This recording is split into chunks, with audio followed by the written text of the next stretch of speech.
It's a bit late right now, but I thought I would start by doing a workshop for you as an additional component of this that might help you with the notion of the cut up, and also how you might start to explore the program aspect of your scheme that you're developing in Athens. So I've put together a series of slides and a workshop called the Cut Up that I have developed over a number of years, and I just thought I would go through this. I will ask you to pause the video because normally in a workshop setting I would do this and I would ask for people to tell me when they're ready, and we would sort of work along the process like this. So I've used this idea of the cut up quite a lot within my own work, and you will have seen these slides. They are from the introductory presentation that I gave at the beginning of the year, and I've used hybrid versions of this. And again, it sort of plays with this idea of working across media.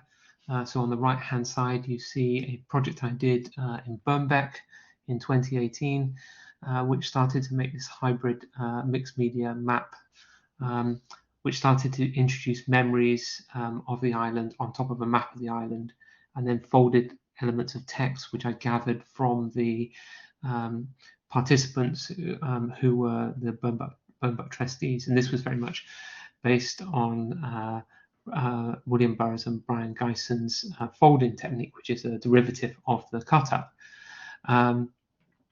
And the cut-up, I should say, I was introduced to it by Robin Wilson, who was one of my tutors in the MArch, and he worked in the Bartlett in the creative writing section, and it's something that, as a technique, was initially sort of developed by the Dadists, but then Burroughs and Geison very much started to think about how it might be used to sort of liberate writing techniques. Their ambition was that it, by breaking the linearity of a narrative, as in you read one line after another, it could have a similar impact on writing as the Cubists would go on or had on painting. Lots of the sort of cut up text and things I also relate in my own work to filmic cuts, because I'm obviously interested in how the image might be cut or presented in a temporal way, and that should have come across within the storyboards that you're making. And obviously the studio that you're currently engaged with deals with this idea of the urban cut, which is designed or considered by myself and the brief to be moving across both media and also site as an exploration. There are extracts from people that we will have in review, such as Katerina here and Antelope. And you know, the different sites that were proposed at the start. So you will be familiar with these, but it's always worth revisiting the brief and looking at these aspects.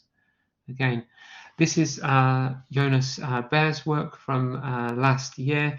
I will put his portfolio at some point onto our Teams site, so you can look at it in more detail.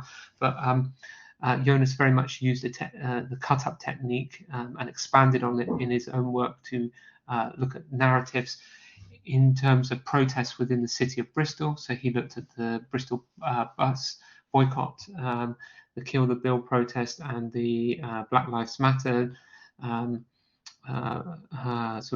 protest, to sort of combine these things and also look and study his site, which was at the bottom of the M32, which seems to draw a lot of protest, was a sort of very interesting location.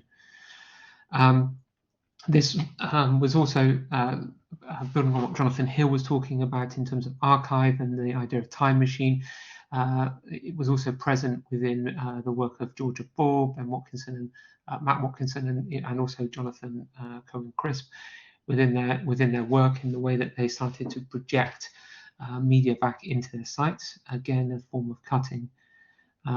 This on the left is Nick Paley's storyboard, and which started to look at a narrative moving through Birnbeck Pier, which is a project I ran in 2017 and he was part of He went on to teach with me in the last couple of years. Unfortunately, he's way too busy to talk to me. I'm part of a studio with me at the moment, but we do have the fantastic Ollie Burton joining us. On the right, you see a film made by myself in 2006, looking at the idea of Venice moving in and out of water, again, playing very much to do with the idea of a filmic transition. So this was exploring the above and below city. So one of the things that obviously that you're moving on to is this idea of the interface. I'm not going to explain it again, because it is for you to read the brief and also discuss with us in the tutorials. But it can be very much linked to this idea of temporality that you might see both within the filmic process and also within the storyboard, and can lead very nicely into the idea of narrative-driven architecture, where we start to think about how we move through space. So here we see Dinner and School Video's proposal for Slow House. I'm just trying to read the thing. I know it's about physical entry, optical departure. I'm not sure if I put that component in the text here, but you have this kind of idea of a house that's about an escape from New York, going towards the Hamptons, and it very much focuses around the screen that plays with the idea of delay or cutting or editing time and moving back. It's, I thought it was a very nice kind of idea of potential interface, that it starts to visually alter the space that we're looking at. So now to move on to the workshop element, and I will ask you to pause at various stages, and I'd like you to engage with this without thinking too much to start with, primarily because sometimes you can overthink these things, and it's useful to try to enter this without preconceptions and really go for it. So I remember the first time I did this with Robin Wilson in, I think it's like 2005. I thought to myself, oh, this isn't going to be very useful. And I couldn't be further from the truth. I took it quite seriously, even though I didn't think it was going to lead anywhere. I found it to be very useful. So as I said earlier, the cut-up was developed by the Dardist, but it was very much empowered by Burroughs and Geisen as a way to sort of attempt to liberate narrative. They produced a series of successful novels to do this, and also a film. But also the technique has gone on to be used by people like David Bowie, pictured here. Even contemporary artists such as Coldplay engage with it. So it's a way of sort of almost cutting up text that may be existing, or I will show you techniques for using your own your own text, which sort of is very much my sort of input within this process. And using this to sort of draw out new meaning or shift the hierarchy to allow new meaning to come out. If you look within the brief, you'll see the time capsule text by Mark Dorian at the back. Talks about the cut up and the way it can release new information. And there are a number of links to this within my PhD, which you can find on my staff profile. But the cut up for me is a useful technique because it allows new ideas to emerge, and sometimes it's useful to allow these ideas to emerge almost within your subconscious, so you don't have to think too hard. It hopefully helps you move away from a moment of procrastination and allows you to keep moving. And I sort of posit that these ideas of sort of perhaps what you might say creative thinking fall into this idea of divergent thinking, where you're opening up possibilities rather than necessarily honing them down. So it's opening you up to new options and new possibilities. Now, this came very early on, I guess, within my thinking almost a decade ago now, on how you might think about creativity. Is something that I very much disagree with now, but it has some use. This is Graham Wallace's 1926 model from is depicted with an additional stage, but which Brian Lawson, who's a professor of architecture in Sheffield, added. And that's the idea of the illumination or emergence of ideas, I would argue that creativity is very difficult to model and very problematic in many senses, that it almost defeats the point of creativity when you start to model it in this way. But needless to say, there are some general sort of ideas here that are useful to think about. The first insight, where you start to form a problem, or you're trying to look at something and you start to prepare or gather information. Sorry, it's the first insight that appears in the Lawson model. I thought illumination, because that's often to do with the light bulb moment that people talk about. Wouldn't be new. Incubation, where there's kind of a gestation where ideas are emerging, and I guess the cut up kind of does really sit here. It hopefully speeds up this component. It has little conscious effort, but new ideas can emerge, and you can have this sort of moment of illumination perhaps a bit quicker. And then the process of verification, very much, you'll find this within things like design research, where you start to reiterate and bring the ideas back into your design work. And so the opposite of what I'm talking about here, what we might see as divergent processes, where we're expanding up the possibilities at this point, are convergent processes, where we're sort of honing them down. There's nothing wrong with convergent processes. In fact, the next slide will show us, or I will explain why really architectural creativity is a balance between the two, and that is something that I very much agree with Lawson on, that one is about this idea of being able to solidify a problem, and then on the other hand you need to be able to open up to these possibilities.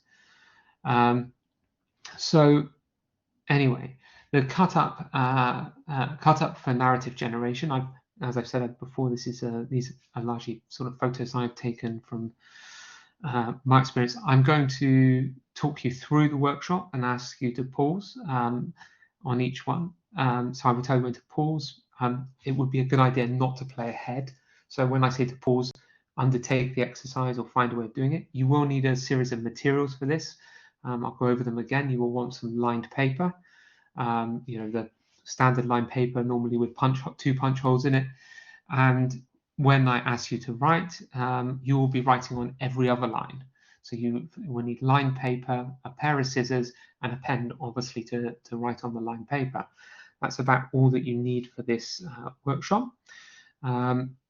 I used to ask students to sort of sellotape this back together, but it is possible now to just photograph the result.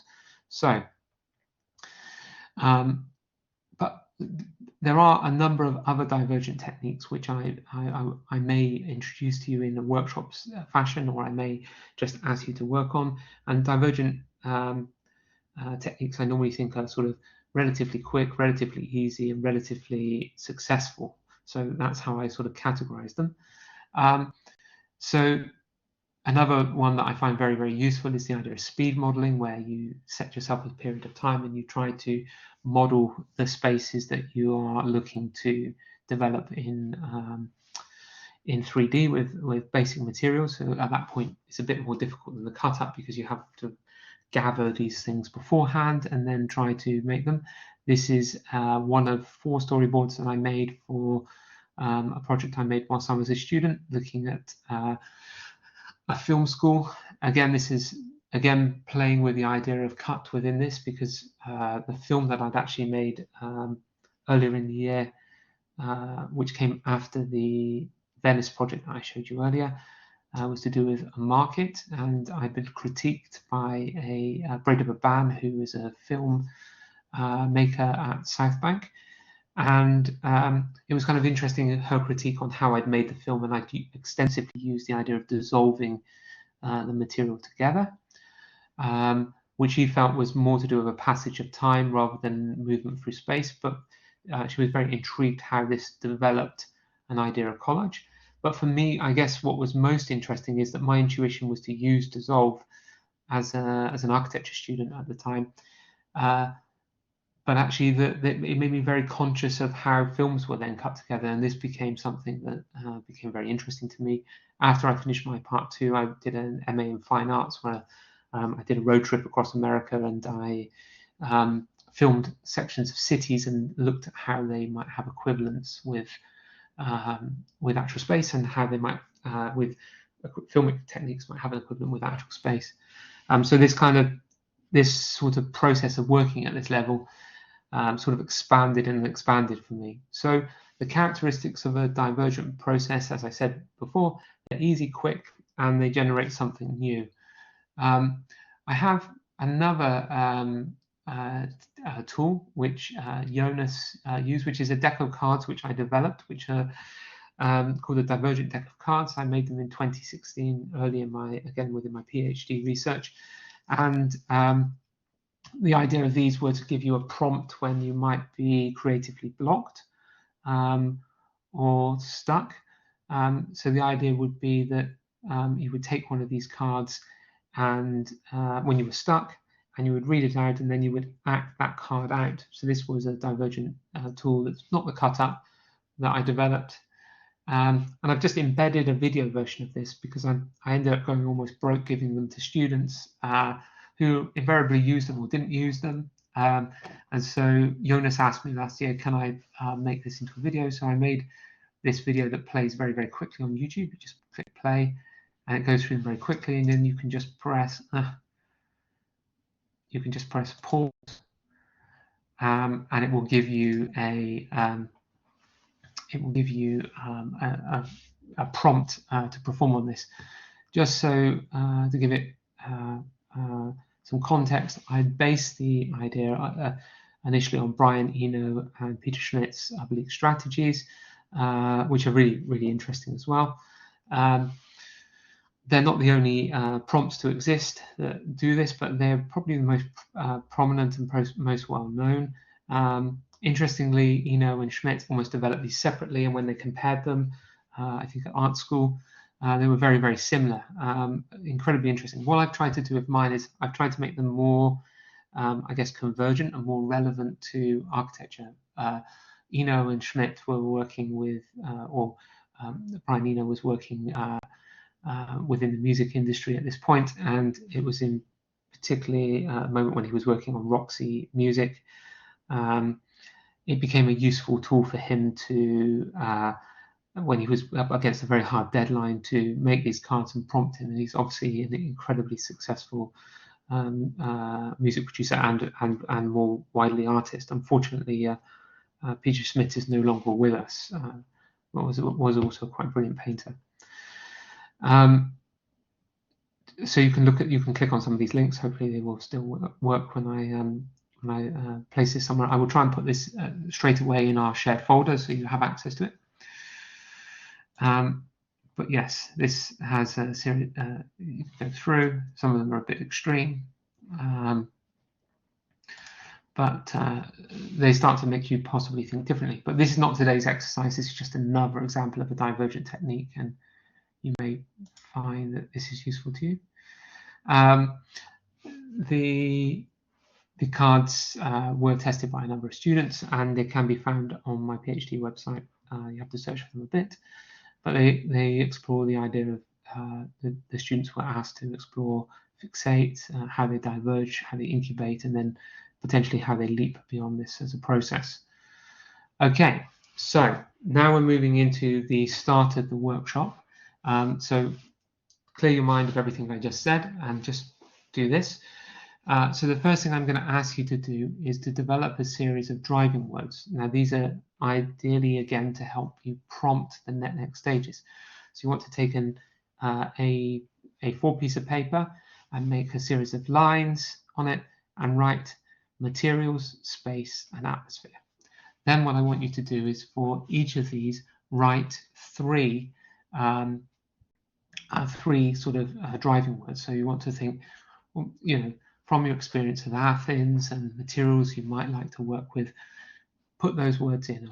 Key spaces that might be to do with your urban cuts, or internal spaces you're thinking of developing. I think I'm just trying to think the idea of the space that Tudor was talking about within his tutorials, where he had almost a cut space, or perhaps it's to do with Amy's layering of space, or there's this Max with his idea of slippage, or Josh's kind of idea of displacement, of the square, and then think about what the atmosphere of these, not necessarily these spaces. Think of 3 atmospheres you might want to work within this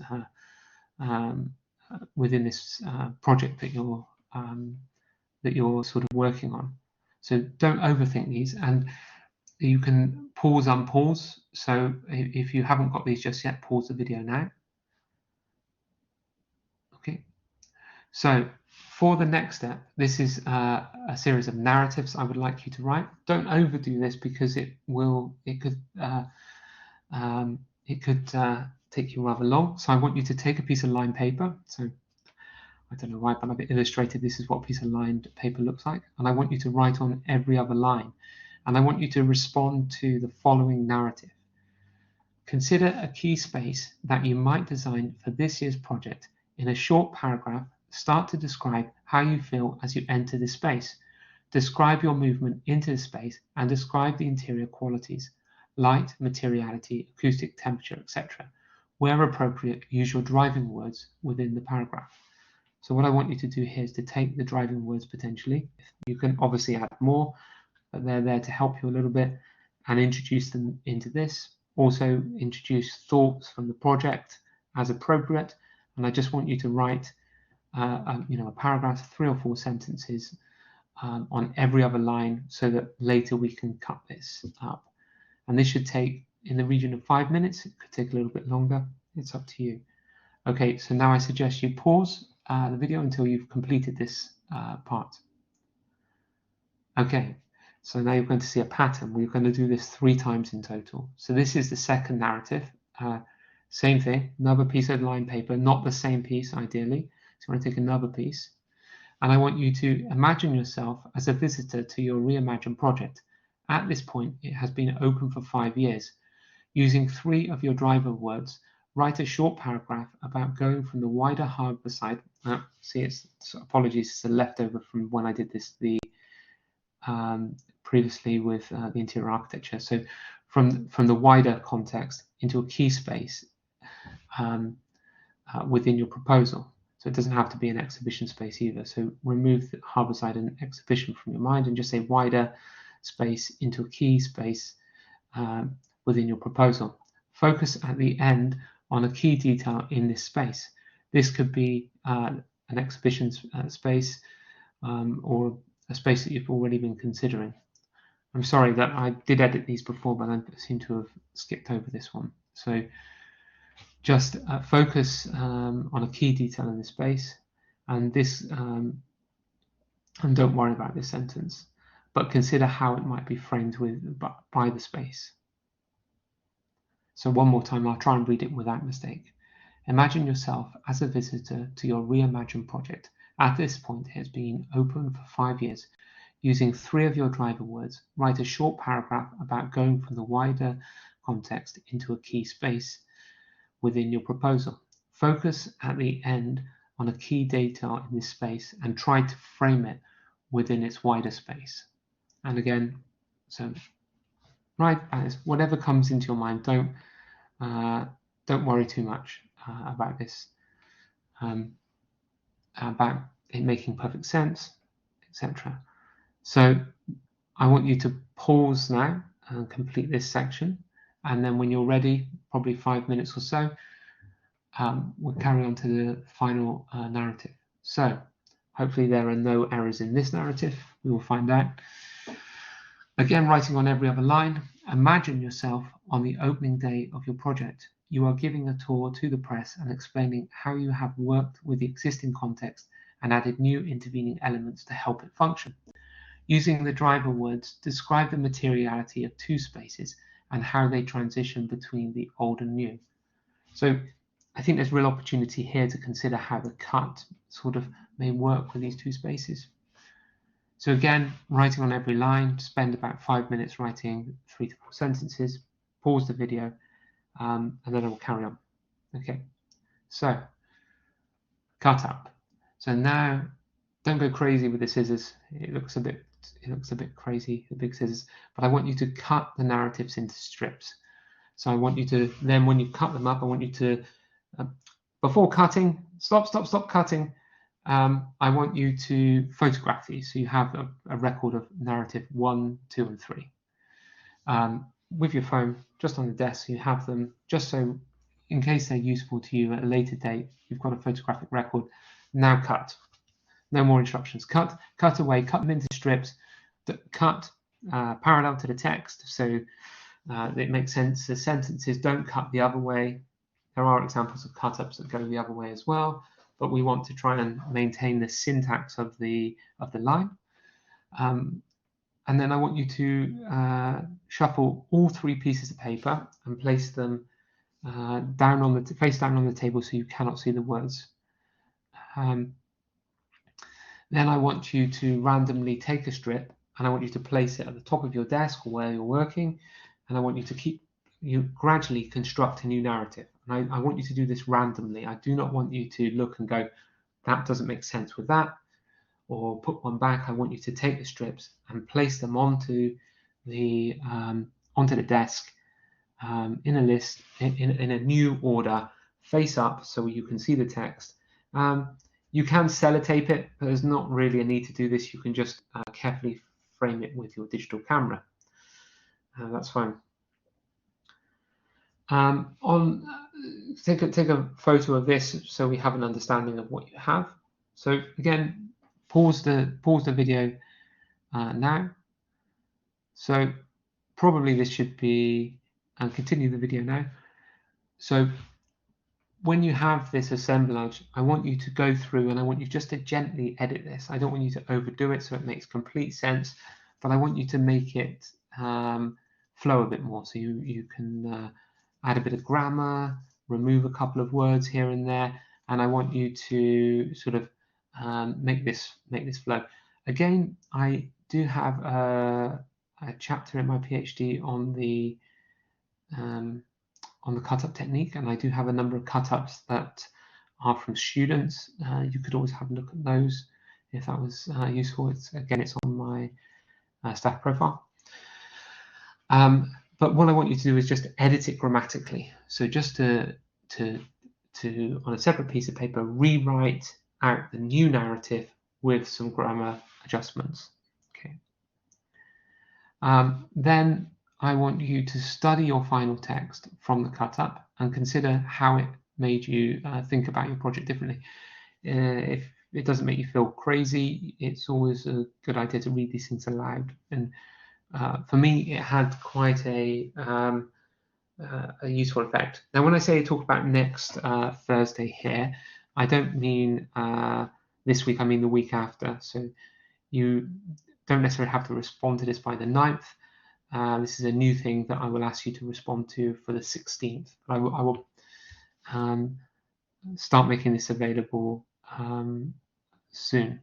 So I would like you to make a new storyboard, not the one that you just made, that starts to look at the narrative of the program. So I'd like you to take this idea of text, which hopefully gives you some description of how you perhaps move through your building.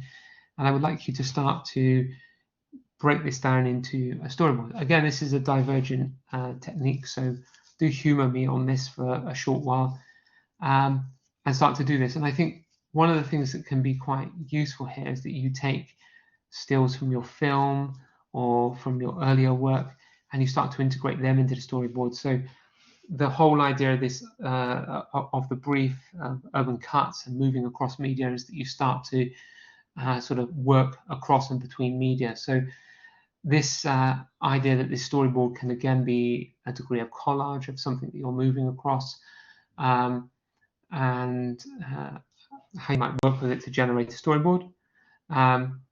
So storyboards, we've probably talked about these before and you're already quite proficient at it. My one here is obviously more of a speed modeling one. I will just go through this to remind you storyboards are often, I've uploaded this presentation but not talked to you about it. Storyboards are most obviously used within the film industry. Here on the left we see Ridley Scott's interpretation of the Blade Runner book, or interpretation into a film. And you start to see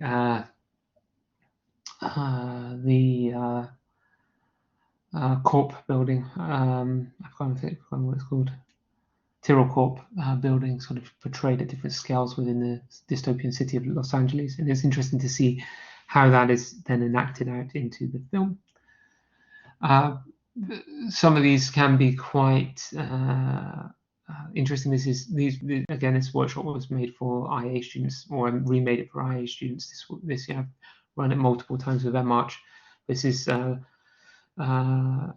Wodowski from interior architecture, and looking at the watershed and sort of collaging different aspects together. Very famous storyboard by a super studio looking at the super surface. Sophia has written a sort of very good piece within the Drawing Matter collection, which is very nice. Obviously, Sophia went there way before anybody else from UE. The microcosm that is UE didn't know about it. But it's a very interesting piece, looking at this idea of a structure that almost frames its landscape through a grid, in a way, kind of an interesting, perhaps, interpretation of cut or division or locating elements within space. Again, I've shown you this a couple of times. Le Corbusier's architectural promenade, looking at the ascent into the Acropolis with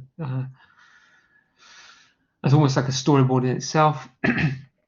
Bernard Tschumi within screenplays, but also within Manhattan Transcripts' use of storyboards to code photographic scenes. I'm very much about this idea of moving from event towards form. So you get this kind of idea of motion and movement, moving towards form. There's no necessity, if this is all worrying you a lot, to be a post-structuralist designer. We accept all sorts of portfolios, don't worry about that. But I kind of, I think that this is a very interesting sort of approach or methodological approach towards moving across images and the idea of the cut filmically into sort of propositions. So I personally find this kind of very interesting, that you start to almost draw out ideas, and I don't know, I'm no more skeptical of these processes than I am of kind of broad brush concepts and party diagrams, which I find at times unfathomably unrich and unimaginative. But that's only my view on this.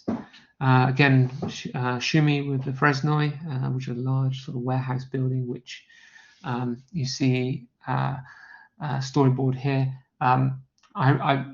I think in the Jonathan Hill talk, when he was talking about Mackintosh's Hill House and the Kamadi Rock sort of encapsulation with the ramp structure, it reminds me a bit of Le Fresnel in the way that it presents you again with a narrative that takes you up and lifts you up. So there's something kind of interesting about Tschumi's work in this. You'll also see this in the facade of the Columbia University as well. Another, again, a second example. Earlier I showed you Slow House, Diller in School Video, looking at the idea of the video pan. There's all sorts of unusual aspects in this, that footage or aspects seem to be upside down, but there's this kind of idea about pan and the movement of view. I'm not sure if I've got it in here, but the Rem Koolhaas trajectory route around OMA trajectory route around the Dutch embassy in Berlin has a sort of quality like this as well, and it leads into some very interesting drawings in the way that the team start to unfold the building, which again starts to play nicely with this idea of the cut. Then, I mean, there are lots of ways to planning or spatial sequencing, looking at the building from, these idea of bubble diagramming. I mean, my thing, there's nothing wrong with this, and these very good architectural practice you in studio, but sometimes I find this kind of is quite a big sort of removal from context when you do this, that you start to sort of separate the architecture and pull it away as a simplification. And sometimes it's useful to be able to show clients things that are simple, and sometimes it's also useful for you to simplify things. But sometimes it's just worth accepting architecture as complex and trying to draw into things rather than draw out of them. And sometimes I personally find this a bit oversimplified. And similarly, this is the most reductive kind of initial drawing where you start to immediately, and there's nothing wrong with considering what the adjacencies might be, but they often lead to quite sort of fast and convergent processes, which, sometimes you need to draw things out quite quickly, but when you have a time to sort of consider and think about what you're designing and how it might operate differently, it's sometimes working on a more sort of slow, thoughtful process that sort of takes you through this. It all depends on how much time you have. So not to this UN studio, I come back to the Mobius house, which I think is a very kind of interesting narrative-driven piece of architecture where the architects think about the 24-hour cycle. And you start to see this again played out in section, where you're moving from this kind of relationship of living, working, sleeping. After COVID, I'm not sure I want to spend all my time in the house. I would actually like to see some degree of outside here, but I do, it's a beautiful sort of unfolding of the proposal, and I don't include sort of the final photographs of this, but it is a very beautiful project to look at. This is the OMA Dutch Embassy, which I talked about just a minute ago, and it's about this trajectory plan with public spaces. So the circulation here is very much thought out very carefully to wind around other spaces. It is deceptive, obviously, as a drawing, that this is actually an unfolded drawing. So the building actually, all of these elements fold round into the building, and you'll see in a minute a wider plan. This is the, I think this might be the ground, or I'm not sure it is, because I remember they're coming in and seeing the Van Gogh in the ground floor. I don't see the reception area there, but it's a sort of unfolding of the wider space. And you can see this sort of circulation or trajectory model with the public spaces. One of my friends spent the best part of a decade designing one of these corridors in OMA. But it gives you these sort of amazing glimpses out of the to the television tower in Potsdamer Platz, not Potsdamer Platz, in I'm losing my Alexanderplatz, of this sort of framing of views as you move around. So again, it's a narrative-based kind of architecture that leads nicely. And that's not to say, as very simplified, but that this kind of architecture doesn't consider its environmental need. It's a very kind of simple party diagrams of a double skin facade, where you start to see how this sort of trajectory also, I don't know, it's a bit kind of weird shaped there, but it allows for the seasonal opening and closing of the building, depending on whether they want to heat or cool. So it kind of creates this enabling a sort of overpressurization of the building. Again, just one last sort of storyboard and spatial sequences, again, is an early image within Dylan Scorfidio's work, where they're looking at this rear mirror, sort of looking back as you leave the Hamptons in New York and you're heading out to this house. So there's kind of looking backwards in the sort of trajectories that you see.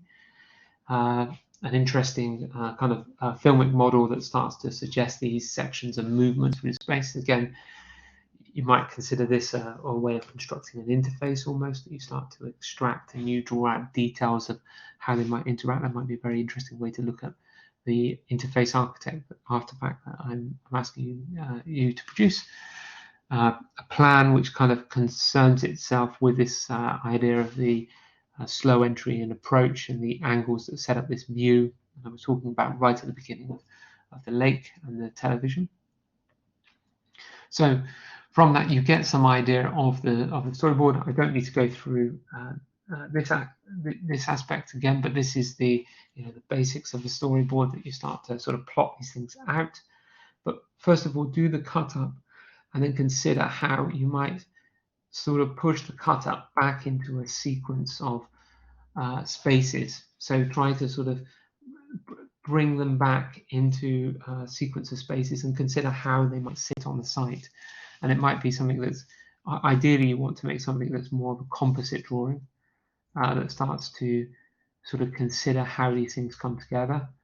But that can also start with, there's kind of more, what is the order of things that are happening within my cut up? What happens? So you might start off with a draft that looks a bit more like this before you go on to something that's a bit more exciting. Anyway, so this is not by no means compulsory, but it's an additional sort of step that I often introduce, and normally 1 or 2 students every year kind of go, I'm going to try that, find it vaguely interesting, and associated with the wider idea of the oven cut. Anyway, it's now almost 11 o'clock, so I'm going to stop for the day, and I hope that's useful. Thank you very much.